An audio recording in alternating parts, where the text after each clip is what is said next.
Bom, então, bom dia, boa tarde, boa noite aos nossos telespectadores aqui do YouTube, né? Estamos com mais uma sessão do nosso podcast Kevlar. Sou Marcelo Fonseca, o líder do segmento de defesa da Dupont para a América Latina, especificamente a parte de proteção balística pessoal, proteção balística corporal como um todo e veicular. E veicular, ainda que se entende como tanque de guerra, helicópteros, embarcações militares, hoje a nossa conversa vai ser uma coisa bem mais aterrissada no que é característico da nossa região, da América Latina e em especial do Brasil, que é a blindagem de carro de uso civil. E temos aqui hoje a Ana Viegas, né, que é da nossa equipe do POM, já figura bem conhecida do mercado, que vai poder também contribuir aqui nessa conversa agradável, né, que vai ser com o Albert Seller, está aqui representando a GWM, que vai poder contar bastante coisa sobre o que é a empresa, quem é o Albert, a sua trajetória dentro da indústria automobilística até chegar nessa empresa que, vou ser muito sincero, para mim foi uma novidade, né? E uma novidade que estou muito empolgado com o horizonte que vem se desdobrando nos poucos meses que nos conhecemos, né? Desde o início desse ano. Muito rápido mesmo, a coisa está ganhando um corpo, uma intensidade. E a seriedade, não, Marcelo? Assim, uma coisa que nos encantou, antes de passar a palavra, e assim, não vou jogar confete mesmo, porque não sou disso. Nesses 10 anos que eu estou na Dupont, você foi a pessoa que chegou mineirinho, né, mandou um e-mail, precisamos conversar, e foi nas vésperas numa feira que a gente estava esperando muito a laje. Eu lembro. E eu ainda falei, puxa vida, eu não gosto de falhar, eu gosto de ser ágil para poder retornar. Eu falei, essa semana tá difícil. Semana seguinte nós fizemos um lançamento desse produto chamado Kevlar Exo, também reunindo vários convidados, entidades da associações de classe, usuários finais, e nós tardamos como 2 semanas para conversar. E quando você chegou, você fez o dever de casa. Você estava super bem informado sobre a gente, sobre os nossos clientes, sobre o nosso produto, e pôde explicar o que era a iniciativa da GWM que já é realidade. Tá? Então, estamos na nossa temporada de estreia do podcast e hoje com o Albert Seller. Só para situar, essa conversa está acontecendo exatamente nos primeiros dias, primeira semana de julho de 2023. Bom, Marcelo, obrigado. Ana, também um prazer estar com vocês aqui. E com certeza a gente tem muita coisa para falar, né? Eu vou comentar um pouco sobre os planos que a GWM tem aqui no Brasil, né? Sobre esse produto que nós enxergamos que, assim como o nosso produto principal, que é o carro, a nossa blindagem para a linha do H6, tanto do H6 HEV, do H6 Premium e do H6 GT, tem tudo para ser um sucesso. Esse projeto ele foi feito em um tempo recorde para nós, né? Foi um desafio grande, que eu me juntei à equipe da GWM em novembro do ano passado e para liderar o time de peças e novos negócios. A gente está falando dentro de novos negócios, acessórios, blindagem e um ponto muito interessante que a GWM vem para introduzir no mercado, para liderar isso, que é a parte de sistemas de recarga. Então, vocês vão ver em outros canais, em outras matérias, o quanto a gente está contribuindo para o processo de eletrificação do Brasil. A gente firmou uma parceria com a WEG para ser a fornecedora dos nossos carregadores oficiais. E a blindagem não poderia ficar para trás, ela teria que seguir esse mesmo pensamento inovador. Então, através desse tempo que nós tivemos para nos informarmos do mercado, entender quais eram as blindadoras, o que o nosso cliente queria, foi que surgiu esse estudo já um pouco mais aprofundado, por isso que eu já vim com a minha lição de casa feita, né?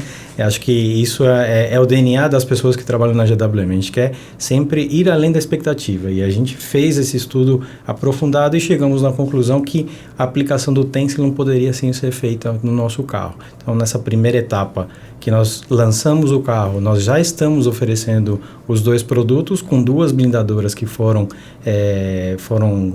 nomeadas como parceiras, a Carbon e a BLC. O nosso cliente, ele no momento da compra do carro, ele pode escolher qual o tipo de produto que ele gostaria e, lógico, o que atender melhor para ele vai estar disponível, e a gente vai manter sempre focado na qualidade e atendendo a expectativa do cliente, que é o foco da nossa empresa. Acho que você trouxe bastante informação aqui, só que eu tive uma grande surpresa quando eu comecei a conversar, né? Nós começamos a conversar com a GWM por intermédio de você, há poucos meses, e pudemos entender o que era a GWM, o que ela é na outra parte do mundo e o que ela aspira a ser desse lado de cá do mundo. Se você puder, Albert, dar uma noção do que é a GWM, como ela se posiciona no mercado doméstico onde ela atua, né, que a gente sabe que é um mundo à parte, dada a população imensa. E esse, quem que é a GWM lá, há quanto tempo existe e por que o Brasil? Porque, pelo que foi dito, a primeira experiência fora do mercado de origem foi o Brasil. E veio em alta intensidade, porque se apropriaram, né? Tomaram posse do que era a infraestrutura de uma marca alemã, já de renome, que imagino que tenha já um compromisso de fazer coisas bem feitas, porque senão poderia ir para algo mais simples. Você poderia dar uma pintura do que é GWM na China e como que ela surgiu e por que ela está trazendo para cá, por exemplo, carros híbridos e não somente elétricos. Bom, a GWM ela é uma empresa que tem já mais de 40 anos. Ela é a maior empresa de capital privado da China no setor automotivo. E hoje ela tem o H6 como seu líder de mercado na China de SUVs. Né? E esse veículo já existe há mais tempo? Esse veículo ele já existe, na verdade, se eu não me engano, a gente já deve estar em torno da terceira ou da quarta geração desse veículo. E ele foi um sucesso. A GWM estuda o mercado brasileiro há mais de 12 anos. Entendi. Né? Sempre entendendo qual que era o melhor momento de entrar e a melhor estratégia para entrar. E quando ela decidiu que entraria para valer no Brasil, foi quando ela anunciou a compra da fábrica da Mercedes em Iracemápolis, com o objetivo de produzir não somente os carros da marca Haval, mas outras marcas que a gente vai lançar. Recentemente a gente anunciou o lançamento do projeto da picape, que é para o ano que vem, que é da marca Power. E, lógico, se vocês olharem dentro do portfólio que a GWM tem, ela não foca apenas em carros híbridos, mas ela foca em carros elétricos, híbridos plug-in, né? E pensando também no futuro com novas tecnologias. Hoje todo mundo fala do que vem pela frente depois do carro elétrico, ela também já está pensando nisso.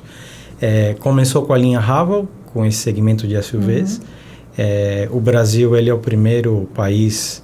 É o primeiro projeto de globalização, início da globalização da GWM, e o mais importante é que o modelo ele não segue apenas as direções da China, né, como uma empresa chinesa, mas ela entendeu que o mercado precisa ser estudado e as pessoas que estão dentro hoje da GWM têm que entender o que precisa ser feito para a marca ser um sucesso. Então a gente fala que a empresa ela é uma empresa de origem chinesa, mas feita por brasileiros e para os brasileiros. Né? Então, esse produto que foi lançado agora foi justamente pensando nisso. Bom, você comentou que ela é a empresa automobilística, maior empresa automobilística de capital privado da China. Perfeito. E como é que ela se posiciona em termos de market share na China? Ela está em que posição, mais ou menos? De market share, eu não tenho esses números atualizados, mas ela sempre apareceu como na liderança do mercado.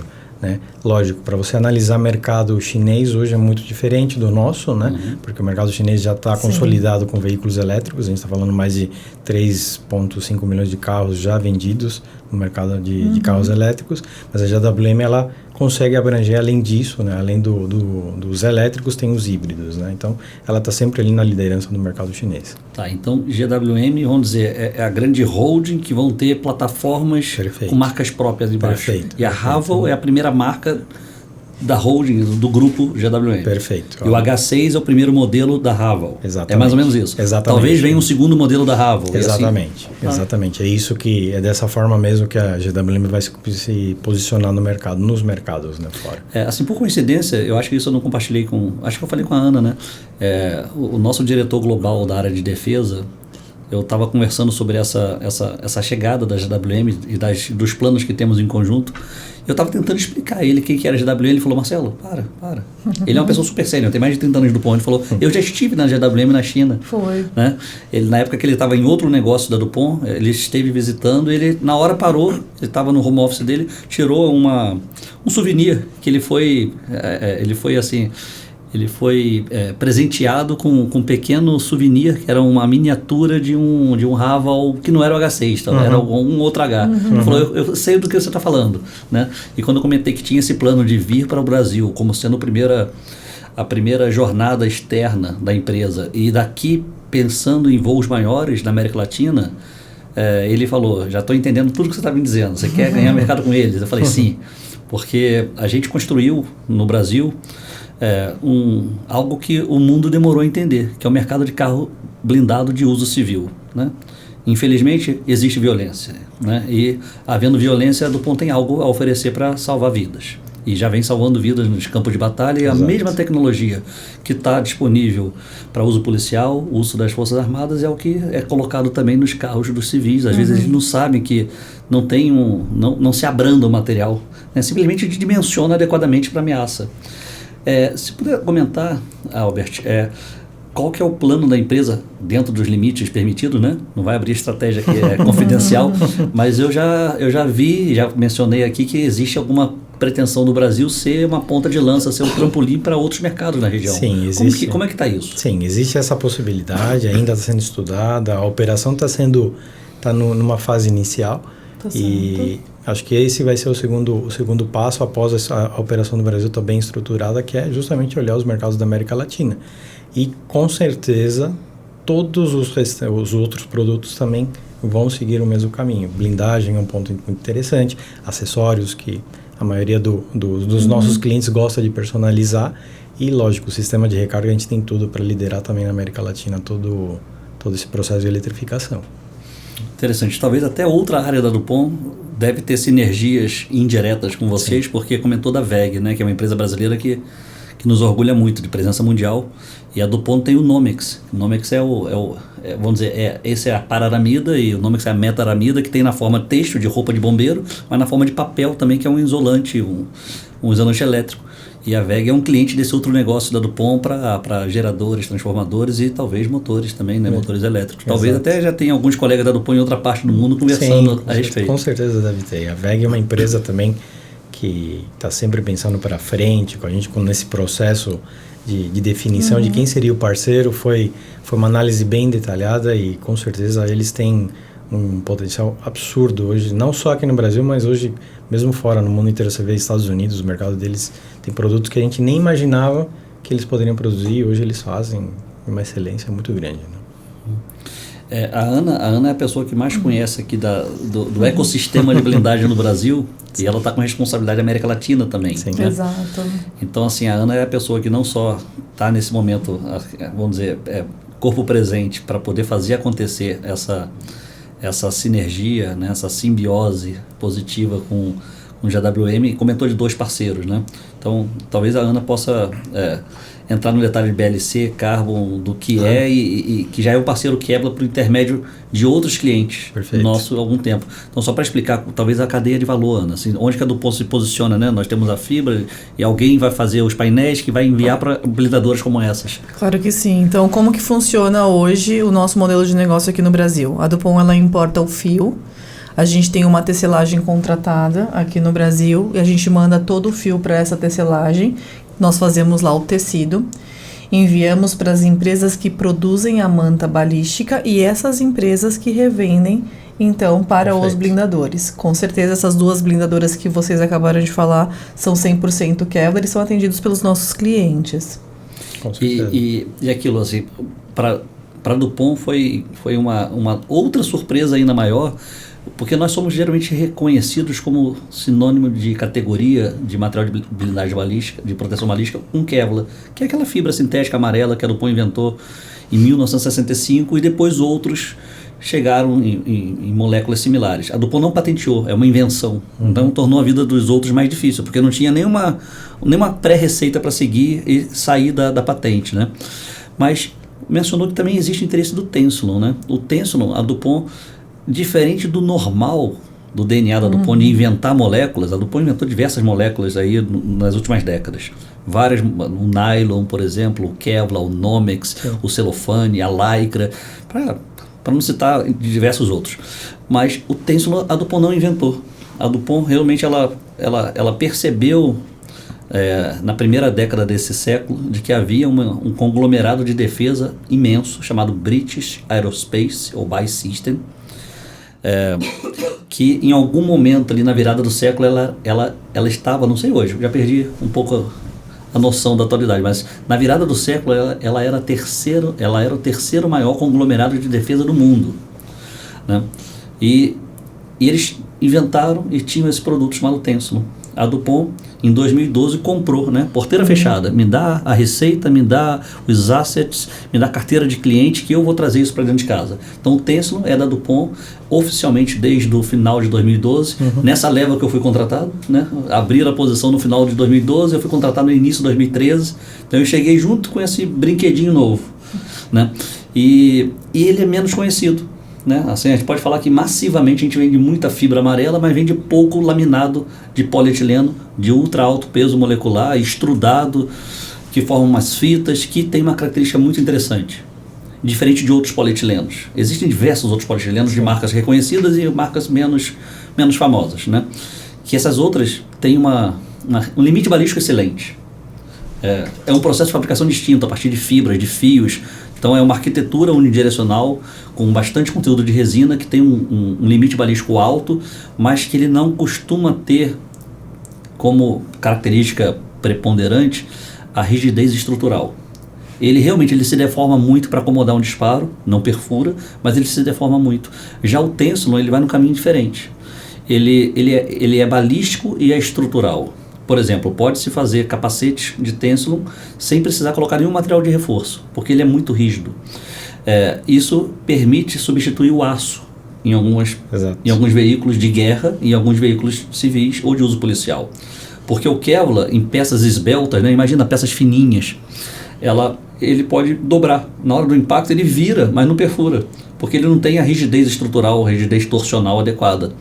Mas aí é por isso que as blindadoras usam aço. Então todos os carros hoje, até para o público em geral, a primeira revolução da blindagem, que a gente chama aqui do mundo recente, é uso intensivo de ligas metálicas, de aço, balísticos ou de outras ligas, né? Tanque de guerra são ligas de alumínio especiais, porque vamos dizer, o nível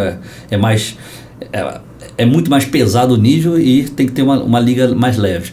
Mas para os carros usavam-se aços balísticos, aços inoxidáveis especiais, que a solução tinha mais ou menos aí, no grosso modo, falando de 24, 25 quilos por metro quadrado de proteção, se fosse o aço.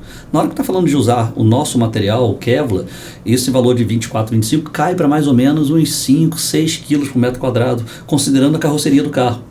Mas não pode botar em toda parte. A DuPont percebeu que tinha uma lacuna, trouxe o Tensilon. E o Tensilon permite não substituir o Kevlar. Até pode, só que seria uma solução ainda mais premium e mais cara. E o mercado não está disposto a pagar em todo o carro de Tensilon. Mas, e poderia, né? A gente ficaria muito feliz, inclusive. Mas para substituir o aço. E vocês trouxeram isso assim já de pronto, né? Parece que vocês viram o valor nisso. Sim. Qual que é a perspectiva desse momento com o Haval H6? Qual solução que vai ser oferecida ao mercado? Um pouco de cada? O cliente vai poder eleger qual que ele quer? Ou vocês vão entrar com apenas um? O nosso pensamento para qualquer produto que a gente lançar vai ser sempre, a escolha vai ser do cliente.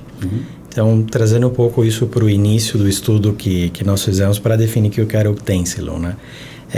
Um dos pontos que a gente mapeou durante esse período foi o tempo de entrega a partir do momento que se faz a compra na concessionária do carro, né? Isso é muito importante porque hoje, se a gente considerar o período pandemia, né, esse tempo ele foi aumentando, né? Apesar de o volume de carros blindados ter aumentado nesse período da pandemia, a gente viu que teve uma falta de materiais, o próprio mercado enfrentou isso, a indústria automotiva com semicondutores também passou por isso.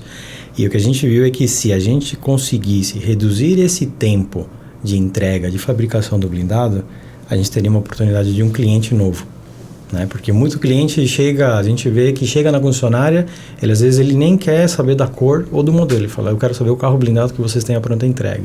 Então, a partir do momento que você começa a mapear, a trazer toda essa análise, não só produto final, mas com vocês, né? Fornecedores de matéria, fabricantes dessa matéria-prima, os fornecedores que fabricam a manta, o fornecedor que fabrica a peça conformada do Tensilon, o fornecedor que fabrica o aço inox, você começa a enxergar melhor como é que esse processo produtivo pode ser melhorado.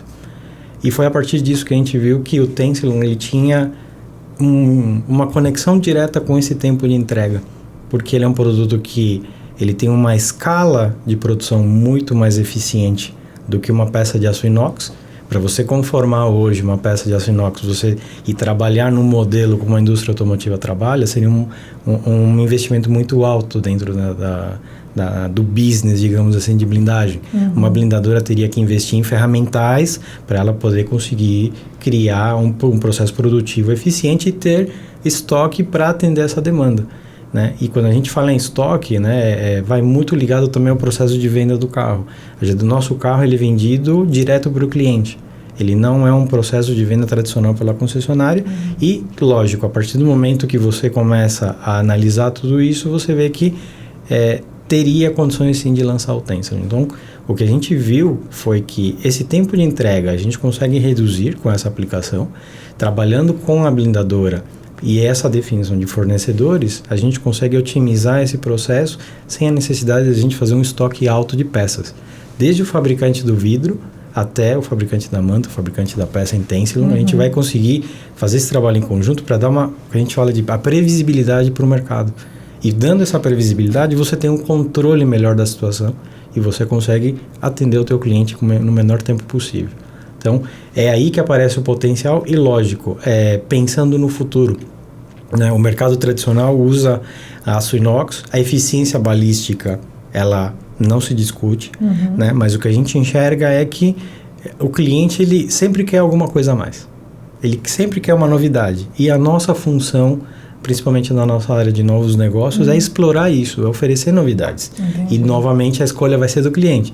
Então, foi nesse estudo, avaliando essas variáveis, que a gente chegou na conclusão que tem um cliente que vai querer uma blindagem tradicional e tem um cliente que vai querer uma blindagem que a gente chamou de inovadora. Então, por isso que a gente vai oferecer as duas para o concessionário. Dentro da nossa concessionária, o cliente escolhe o carro, ele vai saber qual é o processo, a gente orienta o nosso vendedor a principalmente dar essa informação para o cliente, municiar ele de informação, para ele tomar essa informação e ter a melhor escolha do qual produto que cabe mais para ele. Né? Então a gente pode entender que essa oferta já da montadora, né, da marca, da opção do blindado não vai ter nenhum impacto na garantia do carro. Nenhum. Essa foi um outro ponto interessante que a gente concluiu que a partir do momento que nós oferecemos uma blindagem parceira e futuramente outros parceiros também se juntarão à GWM, a montadora teria que entrar também com algum requisito que seria justamente a garantia do carro. Então, por isso que a gente mantém hoje os nossos 5 anos de garantia para o carro, para qualquer carro que for vendido na concessionária e que for blindado com os nossos parceiros. E para as pessoas que escolherem blindar em outras blindadoras, isso vai ser possível, mas aí a garantia perde a garantia. Aí sai completamente do nosso processo, certo. A gente não tem controle dessas outras blindadoras, né? Por isso que a gente informa o cliente que ele tem essa opção também, mas que dentro do processo de blindagem parceira, ele tem muito mais vantagem. Vai manter a garantia do carro, ele vai ser atendido em toda a nossa rede de concessionários no Brasil inteiro. Tá bom. Né? Nós temos hoje 28 grupos e até o final do ano... Isso é interessante, eu acho até enfatizar. Como a empresa acabou de chegar e muitos não conhecem, sempre tem aquele receio. Como é que é a rede de concessionárias de assistência técnica? Você comentou que não são 28 pontos, mas são 28 grupos, né? Exato. Olha isso, acho que talvez até destacar esse ponto. Até o final do ano a gente passa das 40 concessionárias abertas. Nós já começamos em São Paulo, já tem abertas em outras regiões do Brasil também. E isso é a segurança que a gente transmite do produto que a gente vende e, acima de tudo, do atendimento que a gente dá após a venda. Né? Porque o cliente ele precisa entender que não é somente você comprar um produto certificado, eu tenho uma garantia, mas que se acontecer alguma dúvida ou algum problema acontece em todo lugar, mas a chave é como você os resolve. Você vai estar amparado em qualquer lugar do Brasil para você fazer esse atendimento de um carro blindado pela GWM. Assim, eu já tive ocasiões que eu poderia ter ficado muito bravo com o fabricante de um carro e pelo contrário, assim, realmente ele conseguiu reverter num ponto que eu virei fã da marca. Não só eu já... É uma empresa que você já trabalhou antes, depois eu vou falar um pouco da sua carreira, né? Uma empresa muito conhecida pela qualidade, pela confiabilidade dos produtos, um fabricante mundial de veículos. E eu morava no interior de Minas. Não tinha concessionária próxima, tinha que ir até o Vale do Paraíba comprar o carro. E sempre ficava aquela questão, puxa, se der algum problema eu tenho que descer a Serra da Mantiqueira para ir lá. E assim foi um golpe de azar. O carro estava nos primeiros 10 dias de uso. E no interior de Minas, a cidade com paralelepípedo, trepidou demais, caiu o retrovisor no meu colo.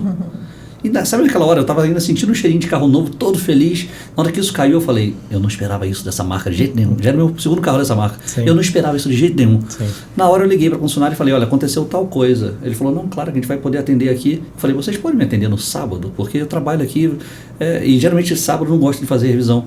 Ele falou assim, Marcelo, peraí, qual é o problema? Eu falei, cara, eu tô sem retrovisor, é um item de segurança, eu vou pegar a estrada para ir. Eu trabalhava na cidade vizinha. Ele falou assim, fala qual que é o horário que você está disponível, um carro sem uso. Eu falei, tal horário o carro fica parado, eu estou no escritório. Ele falou, não, vamos mandar uma equipe aí. Isso me surpreendeu no nível tanto que eles percorreram como uns 100 quilômetros, subiram a Serra da Mantiqueira, foram lá com uma equipe para fazer o reparo em casa. Em casa não, no trabalho. Então assim, eu acho que um ponto de braveza nossa pode ser revertido numa fidelização de marca. Sim, depois eu comprei outro carro dele, com ele de novo. Exato. Né? E a gente tem um pensamento muito parecido. O tratamento que a gente dá no nosso cliente, né, porque a gente fala que vendas vende o carro de hoje, pós-venda vende o carro de amanhã. Essa é uma frase até do meu diretor, o Daniel Conte, né, que faz muito sentido. Se você não conseguir fidelizar, ou principalmente você explicar para o teu cliente que o pós-venda ele está ali para, independente do que acontecer, atender você da melhor forma, né, esse cliente ele jamais vai ter uma fidelização dessa marca ou do próximo modelo que a gente lançar. Então, foi pensando nisso que a gente montou uma equipe de pós-venda muito boa, pessoas com um gabarito e muita experiência da indústria automotiva, e o que a gente está vendo agora nesse lançamento está sendo justamente esse feedback dos nossos clientes, da forma como a gente tem atendido eles, está sendo muito positivo. E isso para nós é gratificante porque a gente trata o cliente, né, como a gente gostaria de ser tratado. Exato. Né? E isso vale para qualquer coisa que a gente oferecer dentro, seja o carro, seja a blindagem, seja qualquer outro tipo de produto, a gente precisa pensar dessa forma, se colocar no lugar do cliente. Albert, ia lhe perguntar o seguinte, aqui nos bastidores a gente tomando um cafezinho, você abriu alguns números aqui, não sei se você pode falar conosco. Você já mencionou que os primeiros meses da empresa foi muito bom aqui no Brasil, foi até um pouco acima da expectativa, mas se você puder tecer comentários sobre como foi a trajetória já dos primeiros meses de carro no geral e de blindagem. Percentualmente, está dentro do esperado? E qual é o percentual de carros blindados que vocês almejam atingir e quando? Sim. Bom, só um lembrete, né? Oficialmente a gente começou a vender o carro em maio. Né? A nossa campanha começou oficialmente, a gente trabalhou como pré-reserva. A pré-reserva ela superou toda a expectativa, né? Porque é esse processo de comunicação que a gente foi mostrando o carro, como é que a empresa estava chegando, o que ela almejava, o que ela almeja, né, para o Brasil. Isso criou uma conexão enorme, muito boa com o nosso cliente, né? E a gente viu isso na pré-reserva, que foi um sucesso. Os números de vendas também confirmaram essa surpresa. E em relação à blindagem também foi uma surpresa muito interessante, porque quando você está num processo de lançamento de um produto, de um carro, né, a tendência é que algumas coisas fiquem para trás, né? Mas o que a gente viu é que, usando os mesmos mecanismos, fazendo essa informação, mostrando para o cliente que a gente tem produtos pensando sempre no amanhã, né? Esse resultado de vendas de blindagens também tem acompanhado. A gente não tem ainda o fechamento, porque a gente trabalhou nesse primeiro, até o mês de julho, a gente trabalhou numa condição de venda da blindagem para fomentar o início da blindagem. Mas, com certeza, ele está acima da expectativa também do que a gente imaginava. E agora sim, a partir de agosto, oferecendo a tradicional, também a inovadora, que a gente vai começar a ver qual que é a performance mesmo de vendas da blindagem. Mas, lógico, a gente tem números otimistas. A gente sabe que esse mercado, que, se eu não me engano, ele gerou em torno de 25 mil carros blindados no ano passado. Esse ano, a expectativa é acima de 35 mil. A gente tem tudo para contribuir com esse processo, com esse aumento de vendas e, lógico, com produtos confiáveis, produtos de qualidade e que atendam a expectativa do nosso cliente. E os carros serão produzidos aqui no Brasil já, ou não? Os carros eles estão vindo importados da China agora no começo. A gente anunciou no mês passado que a picape vai ser o primeiro carro produzido na nossa planta de Iracemápolis e, lógico, conforme forem os lançamentos até 2025, que a gente tem não só lançamento de outros veículos, mas também de outras marcas do grupo GWM, a tendência tendência é que se pense qual que é o melhor caminho, se é a importação ou se é a nacionalização desses carros. Então, você falou da habilidade inovadora e a tradicional. É a tradicional. Então, só para deixar claro para o público aqui, a tradicional é que o mercado já adota, que tem predominantemente uma fibra amarela escondida por trás do painel das portas. Exato. Às vezes não está amarela porque tem um revestimento ali para torná-la impermeável, né? Neoprene um neoprene ou qualquer outro filme de cor distinta. Mas dentro a alma dela é amarelinha, né? Sim. São fios loiros ali que ficam protegendo. Mas a inovadora tem um conteúdo, tem o Kevlar e também tem Tensilon. Exatamente. Então mas o conteúdo de Tensilon talvez acima do que o mercado está acostumado a ver. Nós ainda estamos definindo esse processo com as duas blindadoras que a gente está estudando, mas um ponto-chave é que a gente tem um objetivo de oferecer essa blindagem com uma redução de peso considerável. Quanto mais ou menos que vocês já perceberam, assim, dá para falar em aproximadamente uns 30%.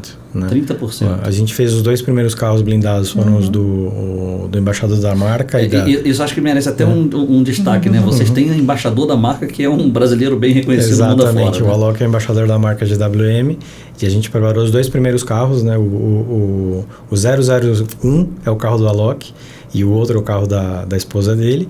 E a gente fez os dois com os 2 produtos. Então, o carro do Alok tem a blindagem com Tensilon e o carro da esposa dele tem a blindagem tradicional.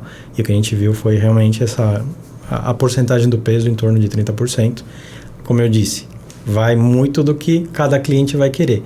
O nosso carro, né, e aí trazendo um pouco também do estudo que a gente viu, é que tinha muito cliente que blindava o carro, aplicavam-se muitos materiais, o peso aumentado no carro era considerável e o motor não dava conta disso, né? O nosso carro não tem esse problema. E pelo que eu andei lendo, acho que realmente vocês têm uma cavalaria pesada. Exatamente, ali, né? Exatamente. A versão HIV tem, se eu não me engano, 243 cavalos, a versão plug-in e a versão GT são 393 cavalos, Nossa, 70 kg de torque, então para nós não seria um problema agregar o peso, mas não é somente isso, né? A gente está pensando sempre em produtos inovadores, pensando sempre no futuro. E o Tensilon, eu entendo que é o início dessa jornada que a gente tem com vocês, né? Porque a ideia é que a gente continue atualizando esses produtos e sempre explorando o que o nosso cliente pensa em relação a produtos blindados. Claro que sim. Legal. E Albert, com essa... assim, tentando fazer algumas contas descompromissadas aqui, tá? e aí você me ajuda com a parte do número da indústria automobilística, porque você é especializado nisso. Ano passado foi um ano realmente muito importante para essa indústria, porque teve a pandemia, que houve ficou um pouco represado o lançamento de novos veículos. A gente sabe que nesse segmento muitas pessoas renovam a sua frota familiar de carros blindados, então durante a pandemia modelos bacanas, importados, não foram lançados em 2020 e 2021 e foram comprados em 2022.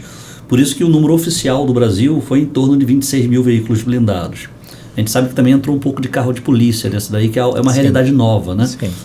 É uma realidade mais recente, já há uns 2 anos. Mas a venda de carro no Brasil anual está da ordem de 2 milhões de carros? Sim, para 2 milhões de carros. Então estamos dizendo de mais ou menos 1,3% dos carros vendidos no Brasil foram blindados. Não necessariamente produzidos. Estou falando de carros vendidos, inclusive os importados. Porque como é realmente algo que tem um valor alto, parte do pressuposto que os carros que são blindados são carros de mais alta gama. Perfeito. Então, se a gente ainda conseguisse, eu não tenho esses dados agora, de repente a gente pode trazer para outra conversa, estratificar dos carros, vamos dizer, do segmento premium, segmento mais alto, de maior conteúdo tecnológico, veículos mais caros, qual é esse percentual, né? Com certeza não é 1,3%, deve ser uns 3%. Nesse primeiro preâmbulo, né, 1,3% de todos os carros emplacados no Brasil foram blindados. Vocês sobrepujaram isso, esses 2 primeiros meses, vocês conseguiram ir acima desse percentual? Sim, a gente tem uma noção do que foi esse primeiro resultado, a gente está acima, com certeza. E só um dado interessante que não é o segmento só de carro premium, que é muito blindado, né? O que a gente viu também que carros menores hoje, SUV pequena, né? SUV pequena, segmento pequeno. B, hoje é um segmento que está puxando bastante, né?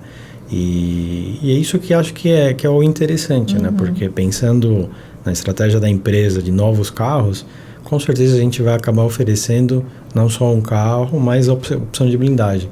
E aí entra novamente essa melhor forma de qual produto correto para qual tipo de carro e qual cliente que a gente vai fazer. Então, de certo modo, não vamos chamar popularizar, mas vai facilitar que a família tenha o seu segundo blindado, por exemplo, para o filho, para a filha, sim, ou para que tenha talvez um carro que ele quer ir mais low profile, mas também tem o mesmo nível de proteção. Exatamente. Acho que esse é o principal. Né? Como você comentou, a violência ela aumenta, nós não temos controle sobre isso, mas eu acho que se você oferecer um produto para o teu cliente que vai, digamos assim, casar com a necessidade dele, né? Ótimo. E aí entra o nosso trabalho como montador, o nosso trabalho como uma empresa de oferecer um produto de excelência. Né? Comentou que a picape, que deve ser o segundo veículo a ser trazido não pela marca, né? Porque a picape é de outra marca. A marca Power. Esse veículo que hoje já está nas ruas, né? No segundo mês de venda. O Haval H6. Haval H6. Ele também será montado no Brasil ou ele vai manter o que é hoje, de ser totalmente importado? Tudo vai depender do nosso resultado de vendas. Eu acho que isso... como eu comentei, né? Todos os carros que a gente lançar, sim, vai ser feito esse estudo. Né? Nós temos já uma perspectiva de vendas até o final do ano e se o carro continuar fazendo o sucesso que está fazendo agora no lançamento, com certeza a questão será colocada na mesa do presidente, do diretor, né? Dos nossos diretores. E vamos falar agora da picape, que já é uma decisão fazer a montagem. É montagem com as peças vindas de fora ou existe alguma nacionalização de componentes? Ainda está em estudo qual que é a melhor forma. Né? A princípio, muita coisa vem, mas a partir do momento que você produz ela, você precisa ter um conteúdo local também. É isso que está sendo estudado, ainda não está fechado. Em certo momento você comentou que nós vamos ouvir falar muito ainda da GWM sobre eletrificação. Sim. Eu li alguma coisa na mídia sobre uma visita do governador do estado de São Paulo na fábrica, alguma interação que houve institucional que saiu na mídia. Sim. O que vem por aí? O que é? Eu já ouvi falar alguma coisa também sobre outras fontes de energia. Sim, do processo de eletrificação foi o que eu comentei, né? A área da qual sou responsável também trabalha não só com a estratégia que eu comentei que a gente lançou os carregadores da WEG, mas a gente pensa em como que nós vamos liderar esse segmento para eletrificar o Brasil. Né? Vocês podem conferir no canal da GWM todas as entrevistas que o Oswaldo Ramos fala. Da gente fala em liderar mesmo. Quem é o Oswaldo Ramos? Oswaldo Ramos é o CCO da empresa, ele que idealizou hoje. Vou fazer igual os outros podcasts, né? Queremos o senhor aqui. Com certeza. Tá aberto. Ele não pode vir, mas com certeza para falar desse tema ele vai dar uma aula para nós. E o que a gente entende é que não é somente a partir do momento que você oferece um carregador para o teu cliente, para ele instalar na casa, no condomínio, no apartamento, enfim, onde ele precise. Você precisa criar essa malha, né? Precisa dar estrutura para esse cliente conseguir usar o produto que ele compra. Né? A gente está falando hoje na versão do HEV, mas o principal da eletrificação, falando hoje do Haval, nós temos um carro híbrido plug-in com 393 cavalos que roda 170 km no modo elétrico. Ele é o inverso de outros produtos que você vê no mercado, em que primeiro entra o motor a combustão e depois você tem um sistema híbrido para auxiliar. Aqui é o inverso. Aqui o sistema elétrico funciona antes e depois entra o motor a combustão para garantir. Né? Mas entendemos que precisa ter essa malha de carregadores, não só em residências, mas em lugares públicos, nas estradas que a gente tem hoje no Brasil, para garantir que essa viagem seja mais confortável. O nosso carro garante, mas eu acho que se ele conseguir usar todo o potencial do carro, a experiência do cliente fica muito melhor. Durante a pandemia, que a gente estava mais tempo em casa, acaba que a gente vai buscando outros interesses, outros hobbies, né? Li muito sobre gastronomia, viagens que eu queria um dia na vida fazer. Comecei a ver coisas que eu nunca andei de moto, mas eu vi um fabricante de motos que entrou no Brasil, Volts, e tinha uma proposta que eu falei, que interessante, eram os cartuchos, né? Sim. O cara podia tirar o cartucho, parar no posto de recarga, ele troca o cartucho. É igual, vamos dizer, a gente que já é mais sênior um pouco, a gente já foi com casco de refrigerante no supermercado, entregar o vazio para pegar outro. Né? Exato. Isso é a mesma proposta. Né? Isso nossos filhos não conhecem. Essa ideia de, assim, talvez uma alternativa ou eletrificar com vários postos de recarga, mas tem que ser uma recarga rápida, porque senão né? Se hoje a gente está acostumado a parar 3 minutos no posto de gasolina, não vai querer parar 50 minutos, 40 minutos, não sei, para uma recarga rápida.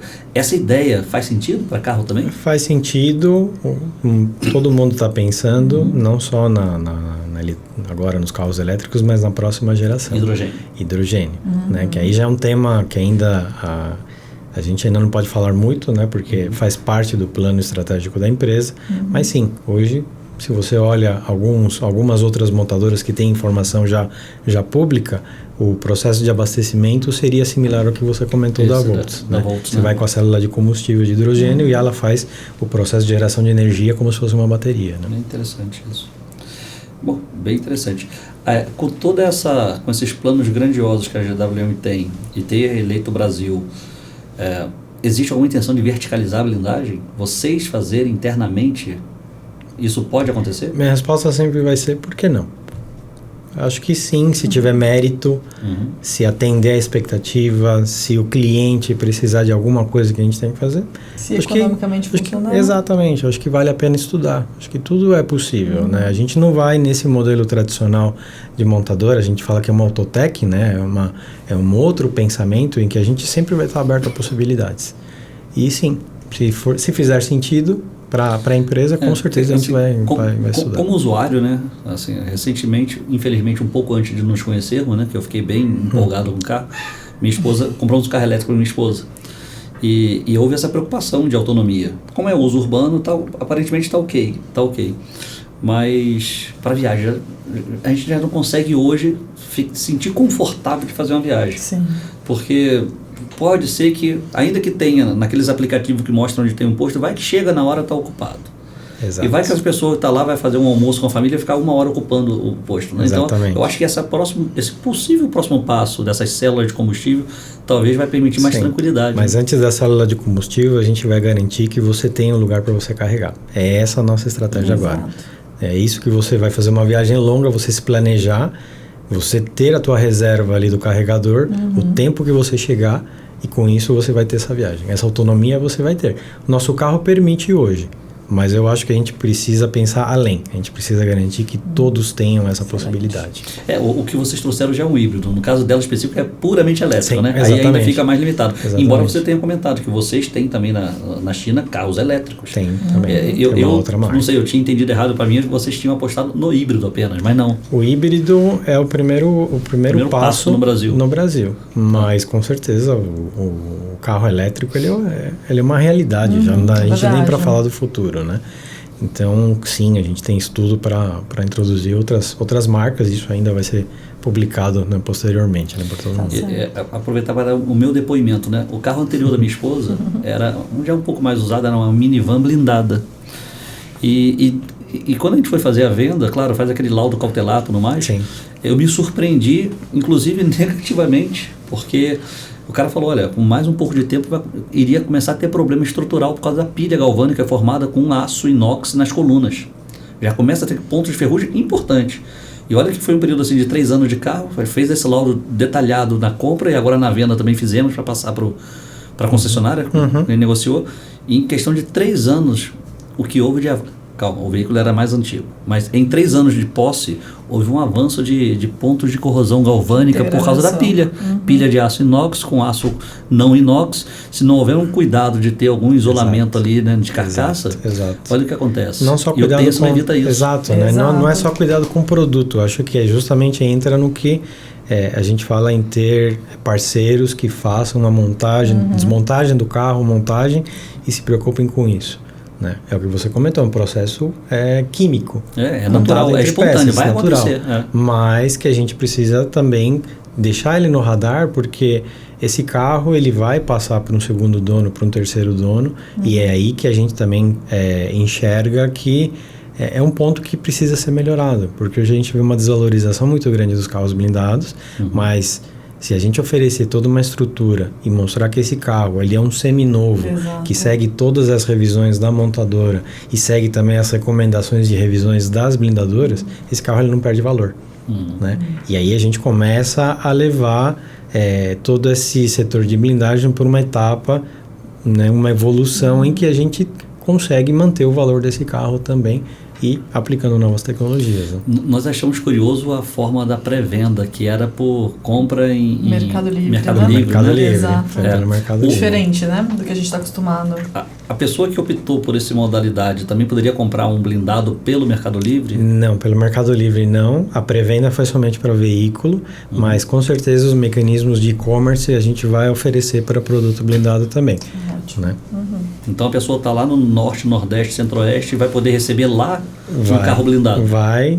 Por isso que a gente tem como estratégia, a gente começou com 2 blindadoras chaves aqui em São Paulo, a Carbon e a BLC, e a ideia é que agora, pensando no mercado também nas regiões do Nordeste e no sul do país, a gente passe por esse mesmo processo de análise de qual que é a blindadora que pode ser a parceira GWM. Né? Tá certo. E a escolha do embaixador da marca? De onde veio essa ideia? E qual que é a percepção dele? Ele já externou alguma coisa desde que ele teve acesso ao veículo? E vocês podem acompanhar pelo canal todo o conteúdo que ele gerou, né?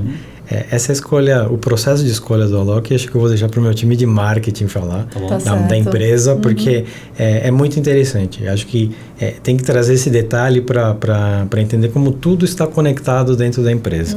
E aí acho que a nossa área de marketing é a mais importante para contar essa história. O próprio Oswaldo pode contar para vocês. Vamos ver se a gente viabiliza isso daí. Esse é um segundo capítulo desse podcast. Não, vai ser muito legal. E pela história que a gente está ouvindo aqui, parece que a GWM vai trazer outros modelos que também poderão receber blindagem do POM. Sim. Então vão ter outras recorrências aqui de conversas. Exatamente. Albert, antes de encerrar, nós fomos direto para o produto, para a empresa, mas não falamos de você. Você está no mercado de blindagem só há 2 meses, é isso, né? Na verdade... O mercado automobilístico, na verdade. Responsabilidade. Não, eu estou brincando. Assim, você falou que está 2 meses que vende o carro, então você chegou agora. Um pouquinho, né? Um pouquinho. Né? Na verdade, eu estou na GWM, eu estou há 6 meses, mas eu já venho de 22 anos de indústria automotiva. Passei por diversas áreas. Né? Já tem um know-how importante. Sou engenheiro mecânico formado, sempre gostei de projetos, sempre gostei de inovar. Né? E foi justamente na faculdade que eu me direcionei... sou formado pelo Mackenzie, né? E me direcionei para a indústria automotiva com um projeto que eu fiz com outros colegas. Ali eu fiquei apaixonado e eu estou desde então até hoje. Passei pela engenharia de produto durante 15 anos, em outras marcas, na General Motors, no Grupo Stellantis. Agora o Grupo Stellantis, na época era o Grupo Peugeot Citroën. E depois eu mudei radicalmente para a área de pós-venda da Toyota. Era uma divisão, uma unidade de negócios nova, mas ali foi diria que foi um ponto-chave para entender não somente o lado produto, mas esse lado de cliente, atendimento e como a gente deve se colocar no lugar do cliente para qualquer coisa. Desde o momento que você cria um carro até o momento que você está atendendo um problema em câmbio. Então, ali foi uma experiência muito gratificante, porque eu passei pelo pós-venda na área de acessórios, na área de veículos especiais, aí acabei me envolvendo com qualidade no projeto de blindagem também, e só tem complementado a minha experiência e tem deixado... eu consigo perceber como ainda tem muita coisa para aprender, não somente dentro da indústria automotiva, mas também nesse mercado de blindagem, que na minha visão tem um potencial enorme para os próximos anos, e o mercado brasileiro e as blindadoras brasileiras têm tudo para puxar essa excelência de produto, de fabricação para o restante do mundo, né? Bom, então temos 72 anos de blindagem na mesa aqui. Blindagem contra a barra indústria automobilística. Né? Ana com 22 anos do POM, 22 anos de indústria automobilística. Eu no segmento de defesa, minha formação engenheiro militar. Sim. 10 anos na Dupont, mas antes fabricando armamento, fazendo manutenção de armamento pesado no Exército. Então, 28 anos. Né? Então, acho que eu tenho muito a aprender com vocês, com esse contato que a gente teve. Foi muito a conversa. Você vê que o pensamento é muito parecido, né? Então, acho que a gente tem ainda muita história para contar juntos, né? Com certeza. E aquilo, deixar claro que não existe um Kevlar único, né? Às vezes o público... Até o público que conhece o segmento pensa, já ouço falar em Kevlar há muito tempo, ouvi falar de uma coisa nova aqui, um amor de verão, mas o Kevlar ele não parou de evoluir, né? O Kevlar lançado na década de 60, ele está hoje já disponível, inclusive na 4ª geração para blindagem. É menos conhecido. Exato. É uma das conversas que nós vamos ter ainda também com a GWM, né? Já começamos a botar na mesa, olha, tem esse Kevlar tradicional, tem a inovadora de Tencel, mas tem mais Kevlar aqui que pode ser utilizado. Exato. Então, muito em breve a gente vai juntar as equipes técnicas para ver se de repente tem mais um meio termo, antes de falar do último lançamento, que é o Kevlar Exo, que é a camisa que eu estou fazendo a propaganda aqui, né? Kevlar Exo, por mais que tenha o nome de Kevlar, não é a mesma fibra que tem vamos dizer, um facelift. É outra molécula, são 3 monômeros, não 2. Isso a gente lançou, assim, tivemos a felicidade de estarmos na empresa nesse momento, mas foi lançado agora, no mês de abril. Que legal. Depois de 6 décadas do Kevlar tradicional, tem ainda uma fibra inovadora que muito em breve poderá também estar aplicado na parte de blindagem de uso civil. Hoje ela foi lançada com a vocação inicial de colete de ultra alta performance para as Forças Armadas e Policiais, mas em breve vai estar aí também. Com certeza. Acho que temos ainda muita história para falar desse produto e pensar no que a gente pode aplicar. Acho que vale muito. Obrigado, então, Albert, que tem um nome diferente, mas é brasileiro, né? Mas é brasileiro. E a Ana também, que está aqui conosco. Obrigada. Estamos finalizando essa conversa com a GWM, com o Albert Seller, com a Ana Viegas. Na descrição do vídeo vai ter um link também para a GWM, vai ter um link para essas 2 blindadoras que comentou aqui, que são 100% Kevlar. Então, falou da Carbon, falou da BLC. São clientes Kevlar também no mercado regular, né? Não específico com GWM. São blindadoras que constam também no site da Dupont como indicação. Bom, qual que é o site? Blindagem Original. Blindagem Original, correto. Então, para aqueles que querem saber quais são as empresas que usam apenas o nosso produto, blindagemoriginal.com.br, né? Lá vão ser as empresas que usam Kevlar e vão estar essas aí. Com certeza. Não deve ter sido à toa que foram consideradas para esse projeto. E, bom, prazer e nos falamos em breve. Marcelo, Ana, obrigado pelo convite e com certeza falaremos muito mais em breve. E como diz o slogan de você, né? Hello tomorrow. Hello tomorrow. Né? Exatamente. Hello tomorrow. Nos vemos aí também amanhã e sempre. Um abraço. Obrigado. Tchau, tchau.